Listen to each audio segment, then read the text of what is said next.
मैंने अपने कज़न से शादी कर ली और जो हुआ मेरी सुहागरात पर वह कुछ ऐसा था।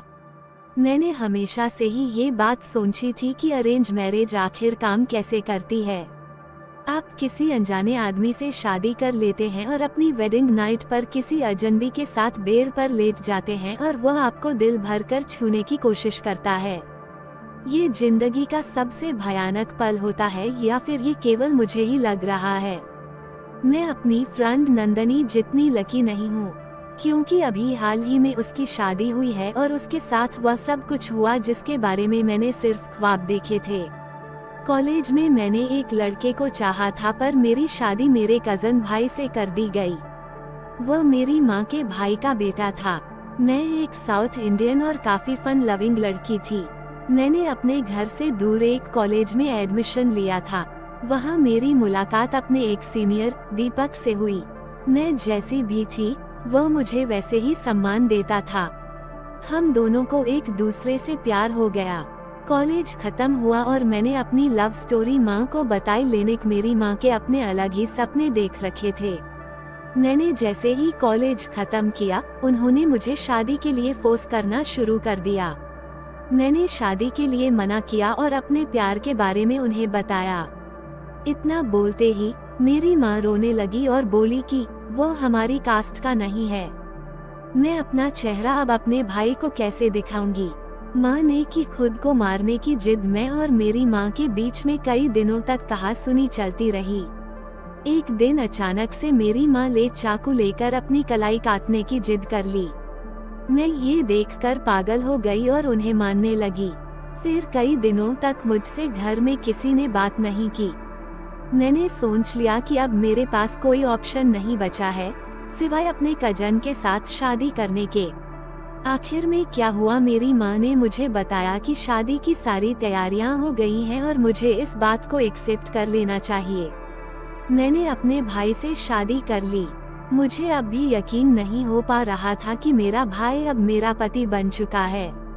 पति के पहले शब्द थे, मुझे दिखाओ। ये सुनते ही मुझे शौक लगा। मुझे चिल्लाने पर मजबूर मत करो, उसने मुझे धमकाया। मुझे समझ में नहीं आ रहा था कि मैं क्या बोलूं। उसने मेरे कान में बोला, मुझे तुम्हारे पास्ट के बारे में सब कुछ अच्छी तरह से पता है। तुम्हारे के कारण मेरे माता पिता ने मेरी शादी इतनी जल्दी में करवाई। फिर उसने मुझे अपनी पत्नी बनने को बोला। वह रात मेरे लिए सबसे भयानक थी। मुझे आज भी उस रात के बारे में सोचकर घबराहट होने लगती है कि खुद को मेरा पति बताने के लिए मेरे कज़न ने किस तरह से उस कमरे में बर्ताव किया। मेरी रातों की नींद उड़ चुकी थी। मुझे कई महीनों तक उस दुरुपयोग का सामना करना पड़ा। मेरी रातों की नींद उड़ चुकी थी, लेकिन जब भी मुझे पीरियड्स आते तब जाकर मेरे मन में खुशी भरती, क्योंकि उस दौरान मेरा पति मेरे पास नहीं आता। इनके घर वाले मेरे से बुरा बर्ताव करते थे, लेकिन मैं उन्हें कुछ नहीं बोलती बल्कि उल्टा सब कुछ सुन लेती थी। मैं घर से भाग गई। 5 महीने बाद मुझे मौका मिला जिसका मैं काफी समय से इंतजार कर रही थी। मैं अपनी माँ के घर कुछ दिनों के लिए गई हुई थी और वहाँ जाकर मैंने बिल्कुल ऐसा व्यवहार किया मानो मेरे साथ कुछ हुआ ही ना हो। मौका देखकर मैंने वहाँ से दूर भागने का प्लान बना लिया। मैंने एक दिन अपने कपड़े पैक किए और थोड़े से पैसों के साथ घर से भाग गई। मैं वह शहर छोड़ आई जहाँ मैं पली बड़ी हुई। आज के दिन तक किसी को नहीं पता कि मैं कहाँ हूँ। इस अनजान शहर में पहुंचकर मुझे काफी अच्छा महसूस हो रहा था, मानो मैं आजाद हूँ। मैंने अपनी माँ को भी बता दिया और वह कुछ नहीं बोल पाई। दीपक ने मुझसे कहा था कि मेरे अंदर काफी हिम्मत है और मैं अपनी नॉलेज के बल सब जीत सकती हूँ। मुझे दीपक की बहुत याद आती है, लेकिन अब 2 साल बीत चुके हैं। अब तक तो उसने शादी भी कर ली होगी। क्या हर किसी की अरेंज मैरिज इतनी बुरी होती है? तब से लेकर आज मुझे यहाँ आए 2 साल बीत चुके हैं। तब से लेकर आज तक मैंने पीछे मुड़कर नहीं देखा।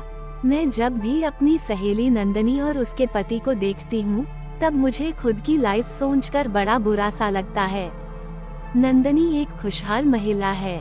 उसे देखकर लगता नहीं कि अरेंज मैरिज इतनी भी बुरी होती है जितनी कि मेरी थी कभी। ये कहानी कैसी लगी नीचे कमेंट में लिखकर जरूर बताएं और हमारे चैनल को लाइक और शेयर एंड सब्सक्राइब जरूर करें।